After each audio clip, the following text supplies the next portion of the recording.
toque de una trompeta. ¿Qué sientes cuando escuchas una? Definitivamente se siente algo especial, es un llamado. A lo largo de los tiempos, cuando suena una trompeta, regularmente esto se asocia a un llamado a la batalla. En el tiempo bíblico, también tenía que ver con un llamado a la adoración. Significa que bíblicamente tiene un significado espiritual. En esta ocasión vamos a analizar la lección número 7 titulada Las 7 trompetas, basado en el capítulo 8 de Apocalipsis. Y es interesante notar que estas trompetas son la respuesta de Dios a las oraciones de sus santos. Dios les muestra que Él está al control, sigue estando al control y está actuando en su favor, aunque no parezca así. Y definitivamente el mensaje de estas 7 trompetas responde a la pregunta de los santos: ¿hasta cuándo, Señor? Seguramente el estudio será muy profundo, pero muy bendecido. Te invitamos a que te quedes con nosotros. Ya estamos listos para comenzar el repaso de esta lección, así que en un momento iniciamos.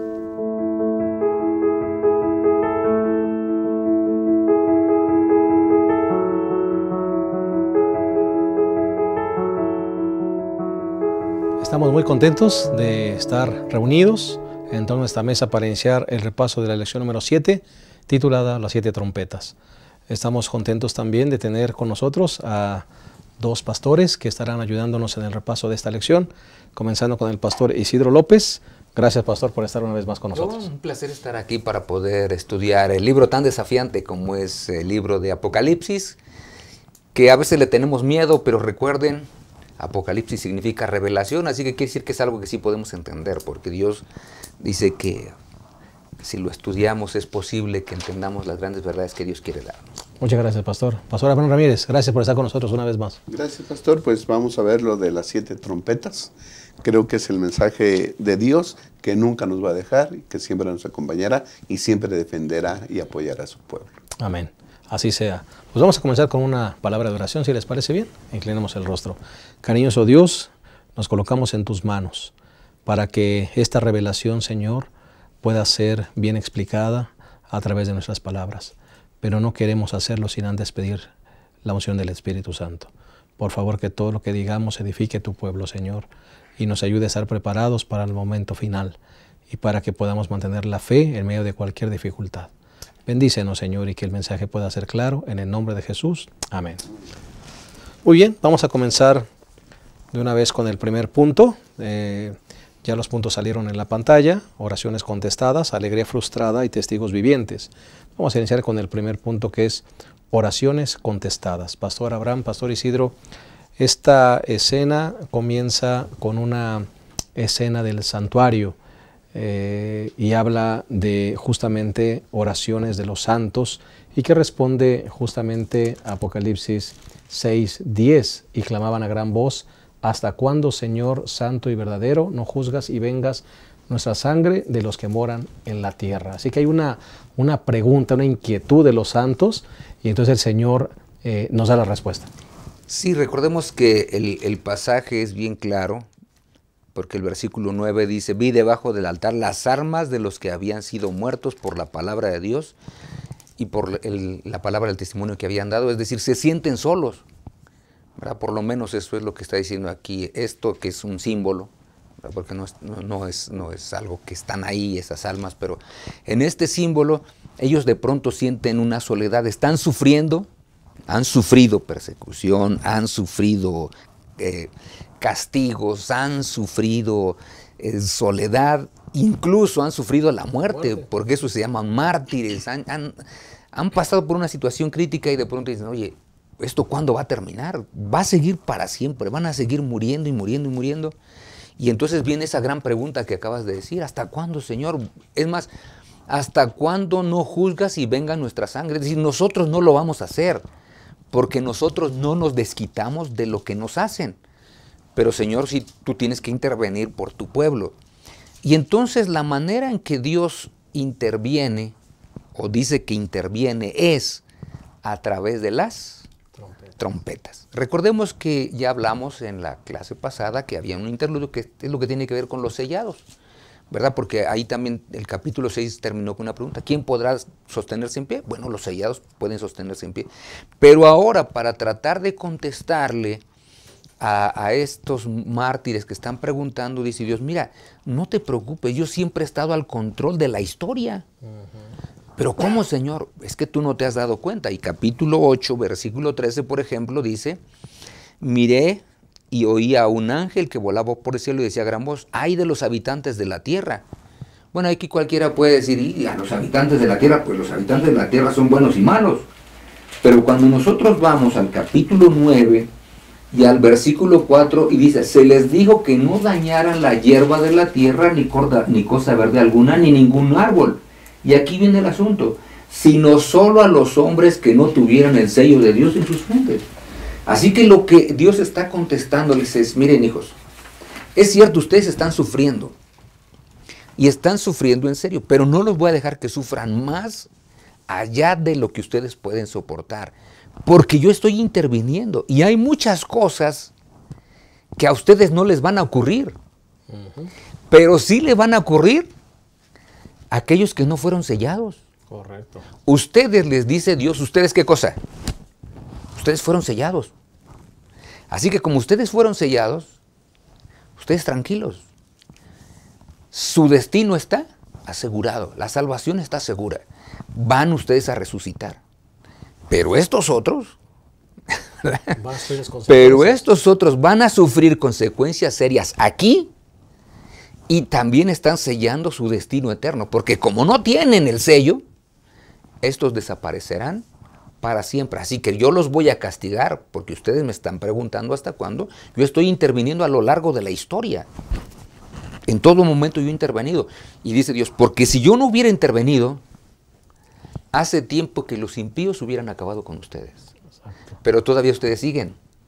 Y seguirán hasta que mi Hijo venga y los lleve a la patria celestial. Así que el mensaje de las trompetas es un actuar de Dios, son juicios de Dios contra los no sellados. Así es. Así que los sellados pueden estar tranquilos, pero el Señor les dice, les voy a contestar su pregunta, su inquietud de cómo estoy actuando y voy a actuar. ¿Cómo estoy actuando en la historia? En la historia, contra los no sellados. Sí, hay periodos de la historia que casi siempre, ¿verdad? Parece que el mal es el que triunfa. ¿Sí? Parece ser que el mal es el que prevalece y que va a acabar con el bien, ¿no? Los reformadores, Martín Lutero decía, somos la basura y la escoria del mundo, somos los despreciados, ¿no? Entonces, cabe la pregunta, ¿hasta cuándo? ¿O qué estás haciendo, Señor, por lo que está sucediendo? Entonces, las trompetas es la respuesta de Dios a su pueblo. Yo estoy actuando, ¿sí? Y como dice el pastor, la prueba es que ustedes están y prevalece. A pesar de que parece que el mal es el que gana, al final el triunfo es para los que han guardado la verdad, para los justos, para los sellados. Y cada uno de los que le están atormentados van a recibir su pago. Y lo han recibido, porque como está hablando él de que él tiene el control de la historia, Doc, entonces si él tiene el control de la historia, estos del primer siglo lo han recibido, los del segundo siglo también lo han recibido, los del tercero también, y así siglo por siglo podía ir Dios diciendo, todos ellos ya han recibido su castigo también. Pero van a recibir al final, todavía van a recibir el castigo final. Ahora la razón es, ¿por qué van a recibir al final su castigo? Por haberlos dañado a ustedes, que son mi pueblo. Sí. Ahora, Pastor Isidro, a veces hay mucha inquietud con el mensaje de las trompetas porque tiene muchos detalles, muchas cosas que a veces uno quiere darle un significado a cada detalle.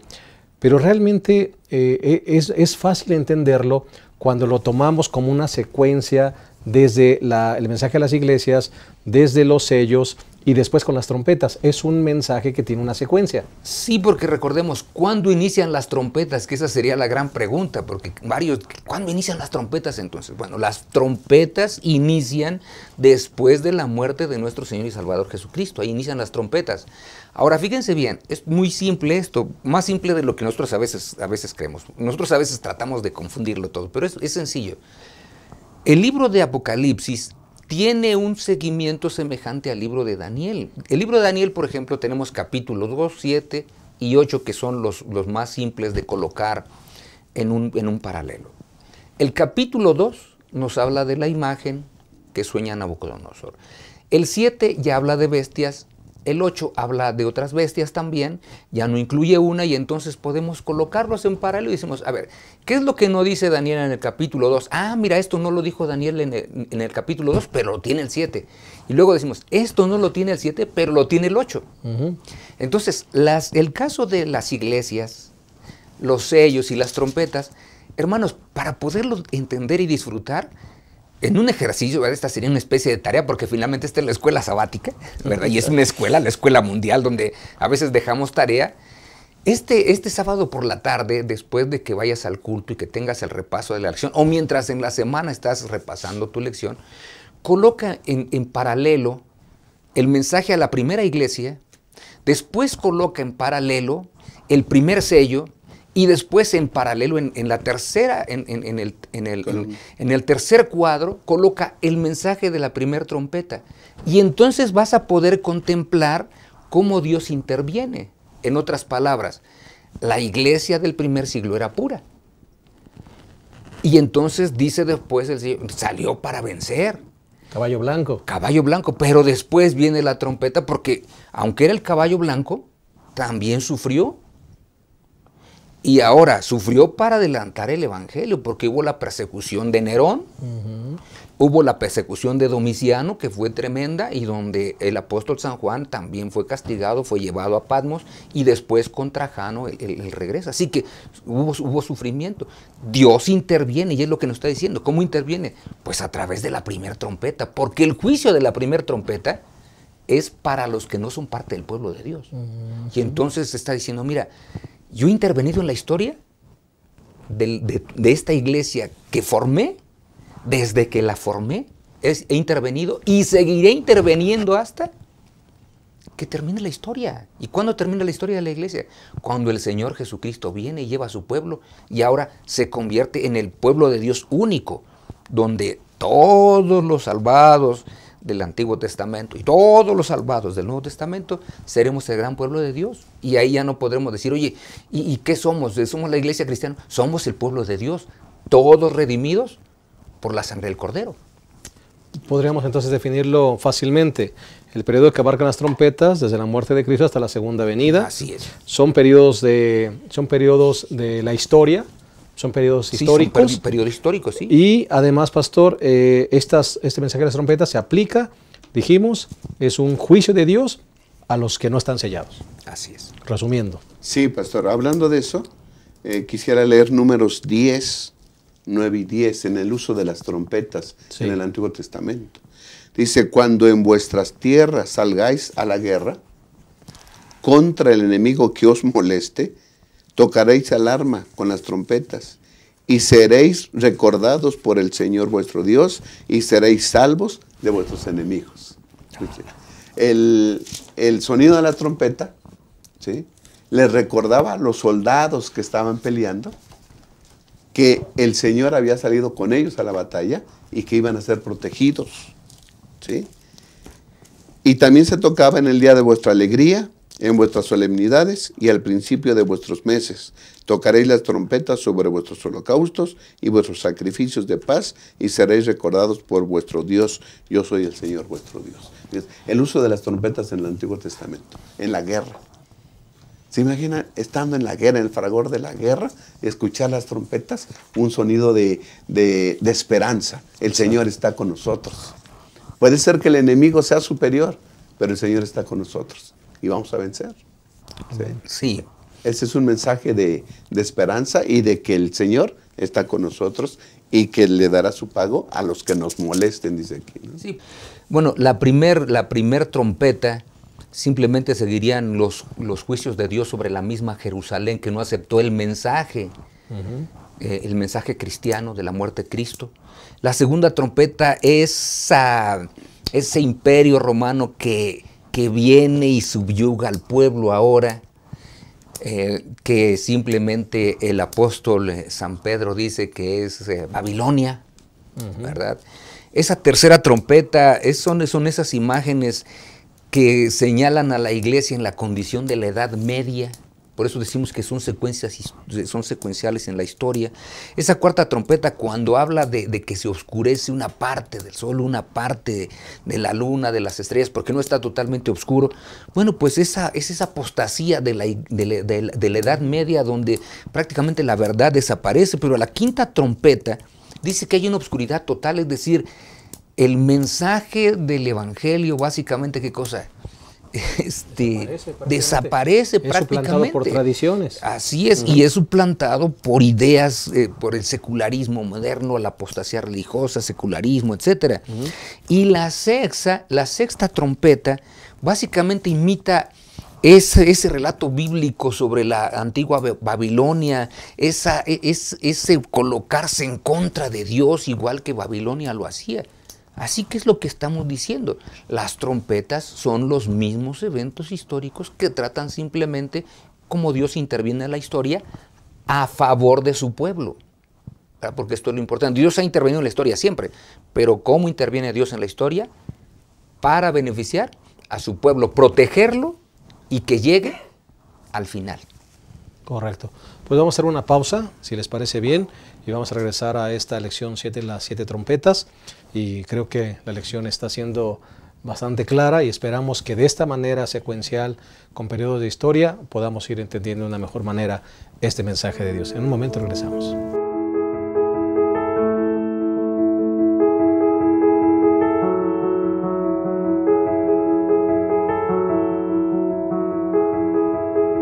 Bien, estamos de vuelta, estamos analizando la lección número 7, las 7 trompetas.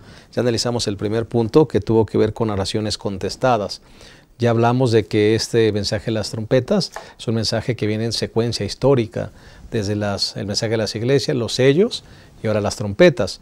Y es un mensaje, ¿verdad?, que nos habla de los juicios que Dios manda a los que no están sellados.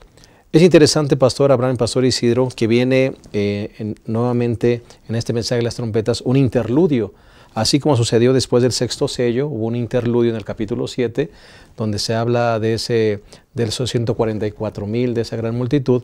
Ahora, después del mensaje de la sexta trompeta, viene también un interludio, ¿verdad?, que nos habla acerca de un libro, Pastor, de la apertura de un libro que es primero dulce y después se vuelve amargo. Interesante. Sí, súper interesante la figura, sobre todo como lo describe Juan, porque Juan dice: vi descender del cielo a un ángel poderoso envuelto en una nube y el arcoíris sobre su cabeza, su rostro era como el sol, sus piernas como columnas de fuego.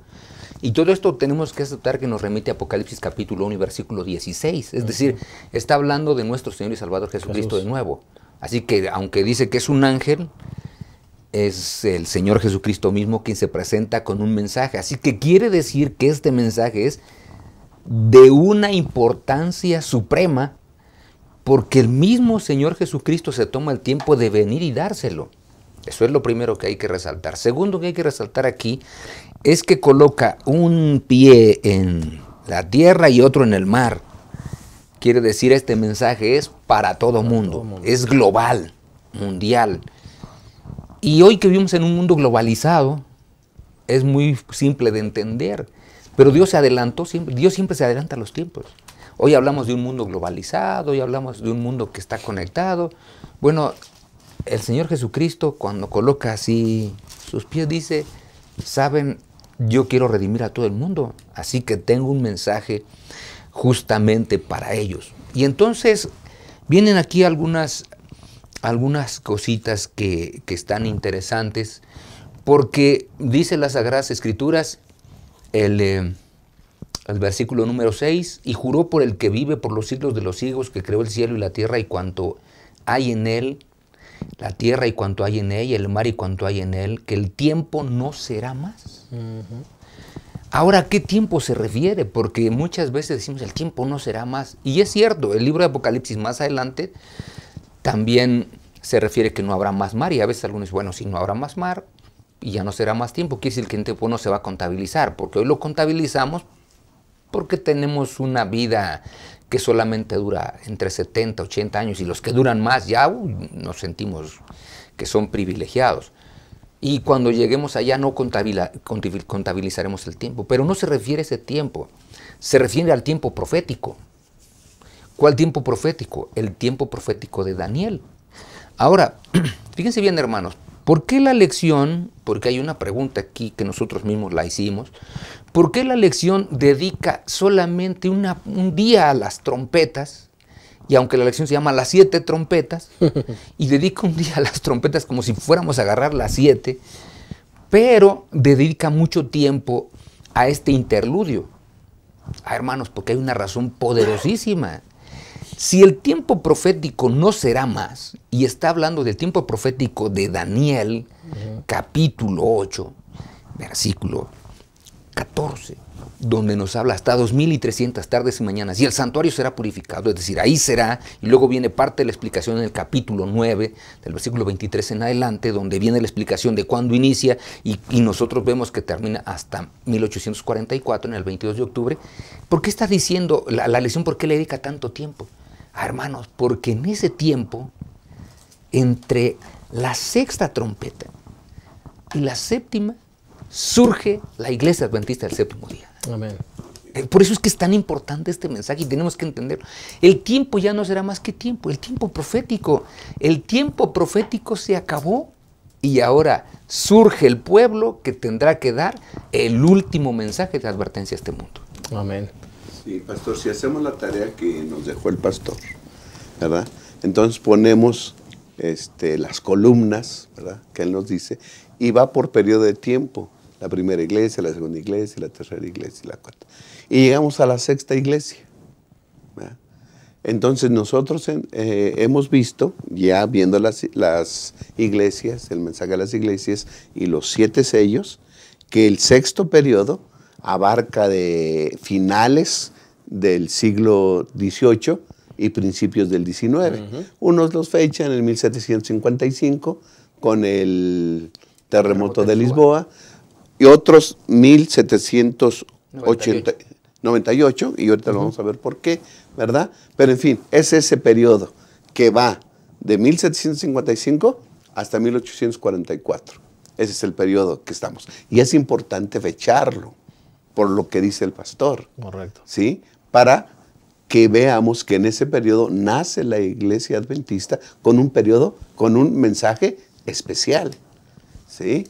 El nacimiento de la Iglesia Adventista no es el aborto de un movimiento. Correcto. Es el nacimiento de una iglesia con un mensaje especial que nació venciendo y para vencer.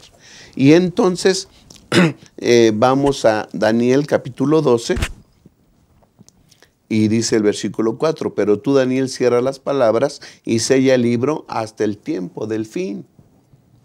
¿Ok? Y entonces, ¿cuándo es el tiempo del fin?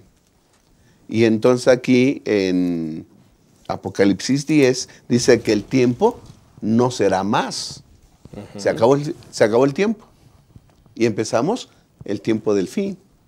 ¿Cuándo es esto? Bueno, acá en Daniel nos dice que será, se le da un tiempo para que se cumpla esto, ¿no? Y el varón, dice el versículo 7, Daniel 12, 7, y el varón vestido de lino, que estaba sobre el agua del río, levantó ambas manos al cielo, igual que allá en Apocalipsis, y juró por el que vive por los siglos, será por un tiempo, 2 tiempos y la mitad de un tiempo, ¿no? 3 años y medio. Y si sumamos 360 de cada año y la mitad del año, nos da exactamente 1260 días o años proféticos. Y este periodo de 1260 días o años va del año 538 al año 1798, que cae precisamente ya dentro del periodo de la 6ª trompeta. Entonces ahí, ¿verdad?, empieza el tiempo del fin. Después de ese periodo, en algún momento, después de este periodo profético, vendría el fin. ¿Sí? Y ese mensaje, el mensaje del fin de este mundo, le toca darlo a la Iglesia Adventista del Séptimo Día. Y por eso decimos que la Iglesia Adventista es una iglesia profética. Y es que es interesante, Pastor Isidro, hablar de este surgimiento de la Iglesia Adventista como un movimiento profético, pero también es el retomar las verdades olvidadas. Claro. Esas verdades que han sido pisoteadas y que ahora vienen nuevamente y surgen la verdad de los mandamientos, el sábado, pastor, el estado de los muertos, todas estas maravillosas verdades que han sido pisoteadas y han sido suplantadas por tradiciones por muchos siglos. Sí, nosotros tenemos que aceptar que hubo muchas contribuciones de la Reforma, pero fue una reforma que quedó inconclusa. Es decir, le faltaron algunas cosas. Por ejemplo, una de las grandes cosas que surgió es sola escritura, es decir, solamente la Biblia. Correcto. Esa es una de las grandes contribuciones. Otra gran contribución, sola fide. Solamente la fe, te salvas por la fe. Una gran contribución, no tengo que hacer méritos. No gran aporte. Extraordinario aporte. El sacerdocio de todos los creyentes, otro gran aporte. Es decir, yo me puedo acercar con Dios directo, no necesito que alguien venga y interceda por mí. Es tremendo aporte. Pero todo eso quedó un poquito cojito porque le faltó lo demás. Le faltó que se viera el asunto de la ley de Dios, que se realzara la ley, que se dijera, mira, es cierto, te salvas por fe, pero hay un estilo de vida que Dios quiere que tengas. Y en ese estilo de vida, Dios dejó un día para que lo adores y te relaciones con Él y que estés ahí a gusto con Él. Es decir, todas esas verdades de las que tú hablaste quedaron por ahí escondidas. Y no es sino hasta el surgimiento de la iglesia, en este interludio que está aquí, cuando el tiempo profético se acaba, que surge un momento y que otra vez resalta estas verdades, las saca, estaban aquí, en esto que decían los reformadores, sola escritura, aquí estaban esas verdades, pero como que no las habían visto. Que no fueron descubiertas. Como que no le dieron importancia y ahora de pronto el pueblo de Dios, que Dios levanta proféticamente y dice, a ver, espérense, ahí está la verdad del sábado, aquí está la verdad del sábado. ¿Saben qué? Está aquí también la verdad de los 10 mandamientos. ¿Saben qué? También está aquí la verdad del santuario celestial. Aquí está la verdad. La segunda venida. Está la segunda venida. Está también del estado de los muertos. Y uno dice, ¿y cómo es que antes no? Bueno, Dios tiene que completar a través de un pueblo que levanta un mensaje para toda la humanidad. Esto nos lleva a recordar entonces un asunto. Si el tiempo profético se acabó, nadie puede meter más periodos de tiempo. ¿Por qué? Hay una razón. Cuando se meten más periodos de tiempo, en primer lugar pueden ser imaginaciones de las mismas personas que los colocan. Es decir, yo tengo tanta imaginación que me imagino un periodo de tiempo y lo coloco. Pero no es así. Estos son periodos proféticos que seguían los lineamientos divinos. Segundo, ¿qué pasa cuando ese periodo que alguien colocó o inventó no se cumple? El pueblo se desanima y le echa la culpa a la Escritura, cuando la Escritura no tiene nada que ver, porque la Escritura es bien clara. No más tiempo, no más tiempo. Y no más iglesias. Y no más iglesias. Por eso es que Elena de White dice, este tiempo, el que el ángel declara con un solemne juramento, no es el fin de la historia, sino del tiempo profético que precederá al advenimiento de nuestro Señor Jesucristo. Es decir, eso es el que ya no será más, no habrá más inventos del ser humano, porque esto no fue un invento del ser humano, esto fue un mensaje profético que Dios dejó al profeta Daniel y que en cierta manera lo ratifica en el libro de Apocalipsis. Ya no hay tiempo determinado proféticamente. Así es. Ahí se acabó. ¿Sí? De ahí para adelante va a venir. Es el tiempo del fin. Lo único que viene es la séptima trompeta, el séptimo sello, que es la segunda venida de Cristo. Así, pero hay una tarea que hacer. En ese tiempo nació la iglesia, ¿no? Correcto. Y dice el versículo 8, Apocalipsis 10:8, la voz que oí del cielo me habló otra vez y me dijo, ve y toma el librito abierto de mano del ángel que está de pie sobre el mar y sobre la tierra. Entonces Juan ve, participa en la visión Juan, ¿no? Y entonces se le da el librito, que le dice el versículo 9, que le pidió que le diera el librito y él me dijo, toma, cómelo, será dulce como la miel en tu boca, pero amargará tu estómago. El comer el libro quiere decir entendimiento, es decir, lo van a entender el mensaje, ¿no? La práctica. La práctica. Y entonces también comerlo es entenderlo, practicarlo y comunicarlo a los demás. Así es. ¿Sí? Y entonces dice que lo comió y fue dulce en su boca, pero en su vientre fue amargo. Vemos que aquí se marca en la lección un periodo de 4 años, de 1840 al 44, donde se impulsó y se predicó en los Estados Unidos la pronta venida del Señor Jesús, que estaba predicando en otras partes del mundo. El Señor viene, el Señor viene, el Señor viene. Y fue un reavivamiento espiritual asombroso y maravilloso, ¿no? Adventistas predicando que Cristo viene, ¿no? Pero mal entendieron el acontecimiento, la fecha estaba correcta, mal entendieron el acontecimiento. Nosotros ya lo hemos estudiado, el Señor Jesús pasaba del lugar santo al lugar santísimo, no es que regresara a la tierra, ¿verdad? Y fue amargo para ellos cuando el Señor Jesús no vino a esta tierra. Pero es importante que después de experimentar este chasco, dice el versículo 11, y él me dijo, es necesario que otra vez profetices a muchos pueblos, naciones, lenguas y reyes. Somos una iglesia que tiene un mensaje, ¿sí? El mensaje del triple angélico, que lo vamos a ver en el capítulo 14, tenemos un mensaje que dar. No andemos dándole vuelta a las cosas.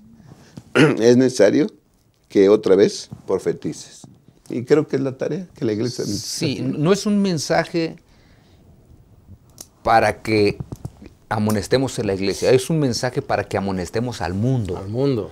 Que es a lo que se refiere. Es necesario que, es decir, fíjese bien, el movimiento adventista, que ya lo mencionó el doc también, de 1840 al 44, todo mundo feliz, alegre, quedaron chasqueados, pero dice, no importa si quedaste chasqueado, tienes que hacer de nuevo lo que hiciste. ¿Y qué fue lo que hiciste? Predicar el advenimiento del Señor Jesucristo para que todo el mundo se entere. Y yo creo que eso es lo que tenemos que hacer. Sigue siendo el comer el librito, sigue siendo agradable, y a veces nos chasqueamos, sobre todo cuando llevamos el evangelio a algunas personas y no aceptan el mensaje. A veces quisiéramos decirles, oye, pero es tu salvación, atiende. Y podemos, si no acepta el mensaje, podemos irnos chasqueados también. Pues haciendo un breve resumen de este segundo punto, en este interludio, después de la sexta trompeta, surge un pueblo especial, con un mensaje especial y una misión especial. Así y es. esa es la Iglesia Adventista del Séptimo Día, y Dios permita que realmente este pueblo no solo retome esas hermosas verdades, sino que las comparta, porque el tiempo de la venida de Jesús está cercano. Vamos a hacer una pausa más, regresamos a la conclusión de la lección número 7, las 7 trompetas. Volvemos.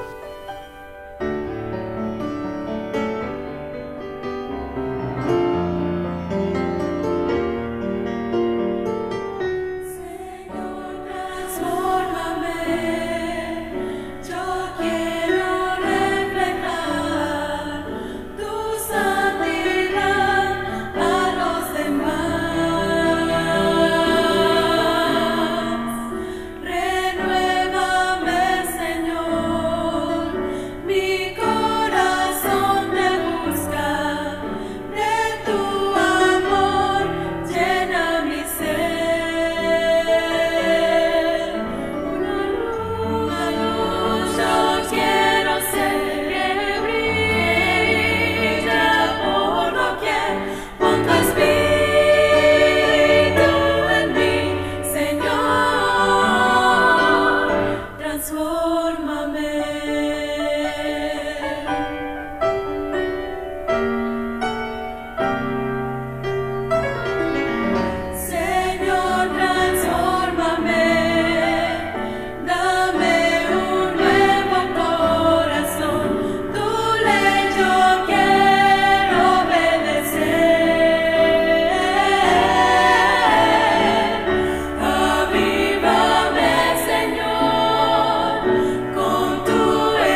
Bien, regresamos. Estamos analizando la lección 7, las 7 trompetas. Ya analizamos las oraciones contestadas con el mensaje de las trompetas.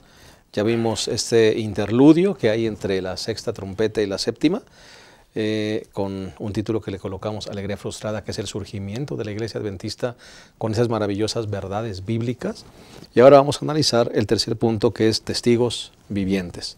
Pastor Abraham, Pastor Isidro, bueno, la Iglesia por mucho tiempo o siempre ha creído, o casi siempre, estos testigos vivientes son el Antiguo y el Nuevo Testamento, justamente. Claro. Ahora, cuando habla de dos testigos, recordemos nosotros que esto se refiere a la ley judía, que pedía que para que una persona pudiera ser culpada o pudiera ser declarada inocente, necesitaba por lo menos dos testigos. Entonces, antes teníamos, o en el tiempo del Señor Jesucristo, solamente teníamos un testigo, el Antiguo Testamento, pero después se forma el otro testigo, que es el Nuevo Testamento, y ahora, por eso es que cuando Juan escribe, él da por sentado, fíjense lo interesante, porque esto es lo interesante, Juan da por sentado que lo que él está escribiendo, más lo que otros escritores colocaron como Pablo, Pedro, Lucas, Marcos, ahora ellos se convierten en el nuevo testigo, es decir, ahora tienes dos testigos. ¿Y qué hacen estos testigos? Estos dos testigos hablan de lo que Dios ha hecho a favor del ser humano. El ser humano, por lo tanto, no tiene excusa, porque no puede decir Dios no me ama, porque tanto el Antiguo como el Nuevo Testamento hablan del amor de Dios. Sin embargo, aquí vamos a ir con algunas cositas, porque dice las Sagradas Escrituras que estos dos testigos están vestidos de saco durante 1260 días, periodo que mencionó hace un rato el pastor Abraham, de 538 a 1798. Ahora, ¿por qué están vestidos de saco de silicio? Porque tenemos que aceptar una cosa, en ese periodo prácticamente la Biblia no estaba al alcance del pueblo. Recordemos que la Biblia estuvo al alcance del pueblo, entre comillas, a partir del surgimiento de la imprenta. Antes de eso, había porciones, bueno, había algunos códices que habían sido escritos, algunos manuscritos, algunos que le llamamos minúsculos, es decir, escritos en minúscula, otros escritos unciales, escritos en mayúscula, y nosotros teníamos esos códices, pero eran muy poquitos. De hecho, hoy podemos hablar del Códice Vaticano, el Códice Sinaítico, el Códice Efraimítico, podemos hasta mencionarlos, el Códice Besae, los tenemos numerados esos códices. ¿Quiénes tenían acceso? Pues poca gente, porque inclusive esos códices, que son los que están más completos, son bien poquitos. Hay un montón de otros escritos, pero son porciones. Así que, ¿quién tenía acceso? Pues prácticamente la gente no tenía mucho acceso.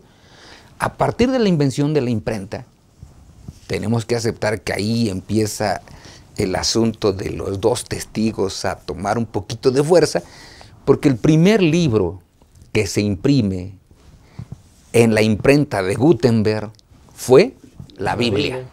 Fue la Biblia. Y de ahí en adelante parece que ya no se pudo detener, porque aunque Wycliffe, por ejemplo, había traducido la Biblia al inglés, era manuscrita todavía, pero a partir de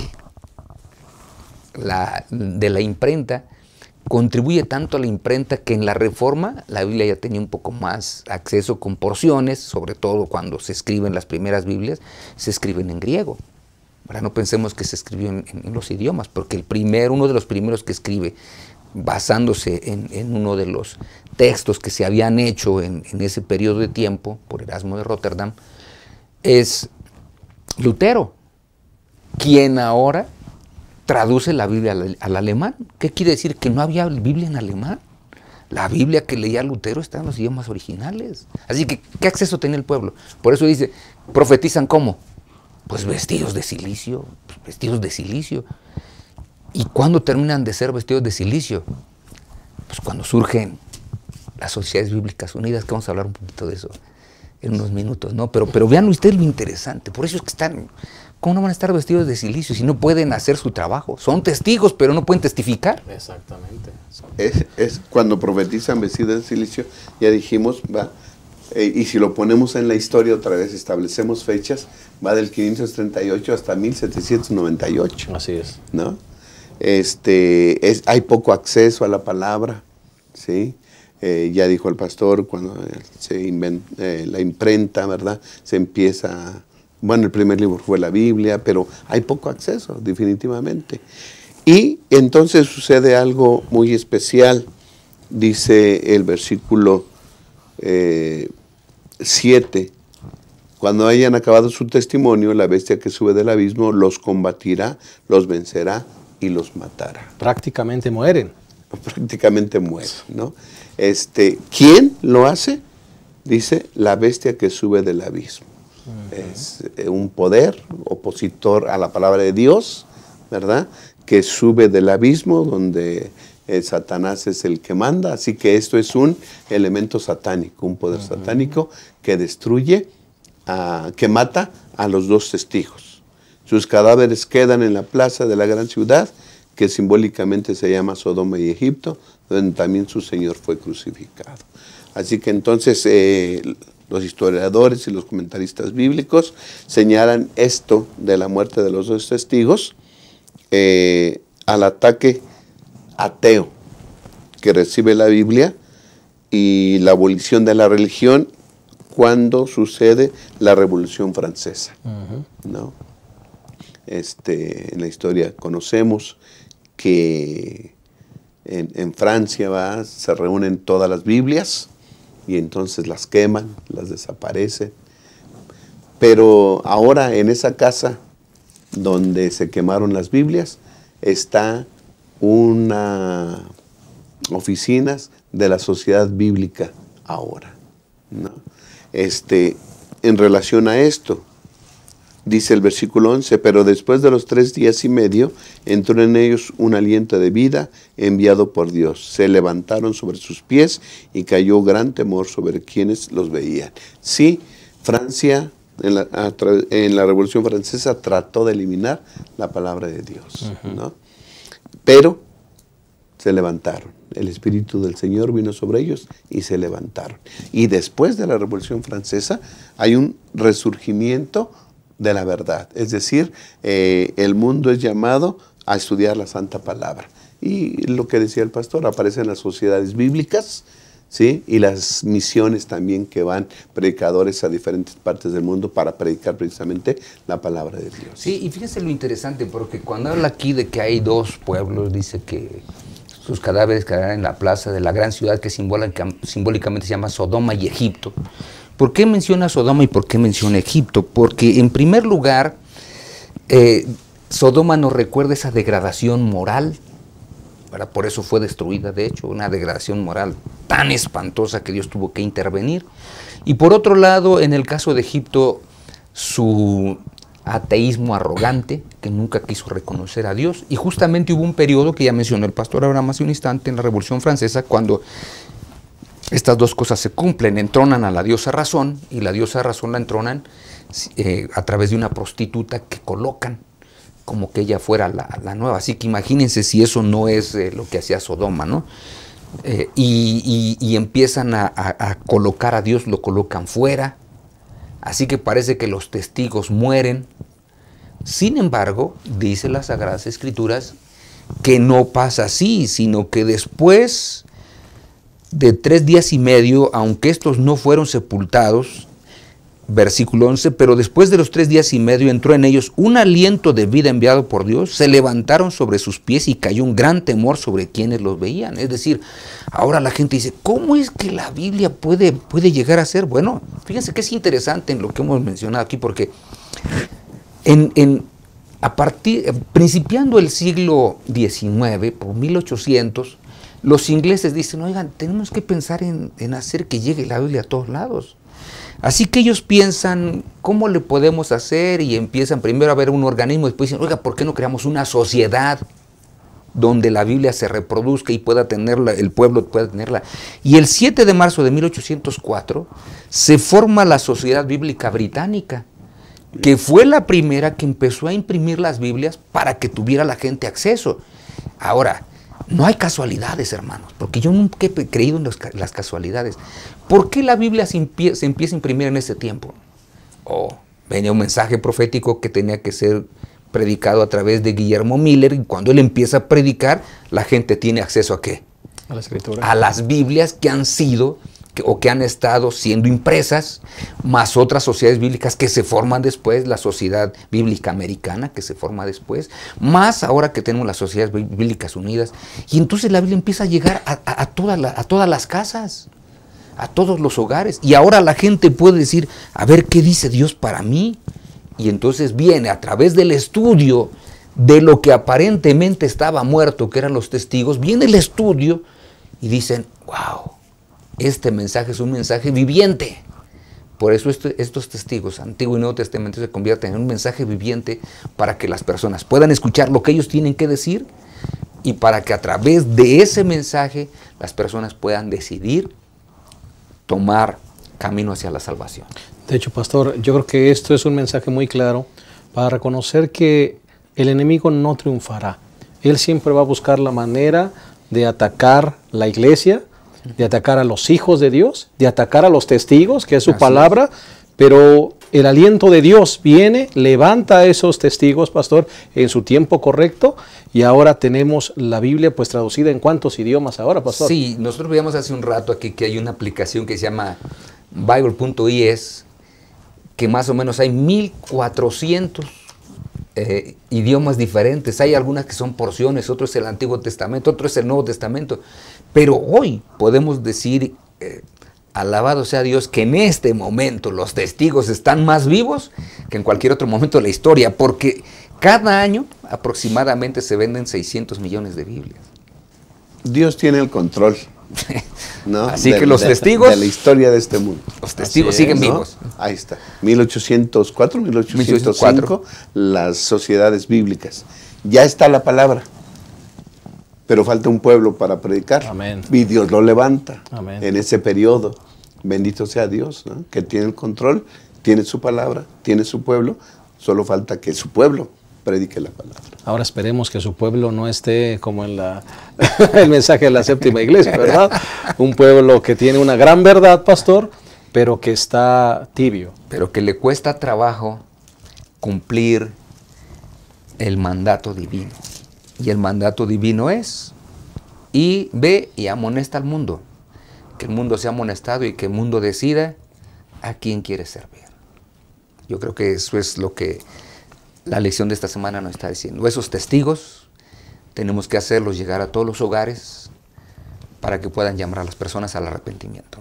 No hay otro mensaje, no hay otro pueblo, no hay otra iglesia, pastor, porque justamente el mensaje de la séptima trompeta es Cristo viene por Y no hay segunda otro vez. libro. Sola escritura. Sí. Pues hemos llegado al final de nuestro repaso de esta semana, un repaso muy intenso, muy lindo. Y vamos a despedirnos como acostumbramos con un mensaje final de los que componemos esta mesa, comenzando con el pastor Isidro López.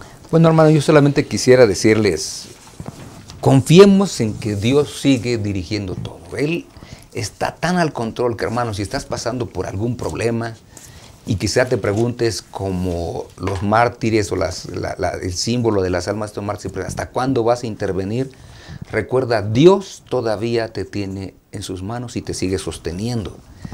Si a veces te sientes tan alegre y luego viene alguna frustración, recuerda, Dios sigue a tu lado. Sigue estudiando las Sagradas Escrituras, síguele pidiendo a Dios que te ayude a entenderla y te aseguro, Dios te transformará y te hará un gran mensajero para su honra y su gloria. Amén. Muchas gracias. Pastor Abraham. Sí, pastor, creo que debemos reconocer que tenemos un gran privilegio en ser parte de esta iglesia. Una iglesia profética, una iglesia que nació venciendo y para vencer, con un mensaje especial que predicar, pero es una gran responsabilidad. Cumplámosla, ¿no? Si somos parte del pueblo, esta iglesia nació para predicar el evangelio, hagámoslo, cumplamos la misión y digámosle a los demás que salgan.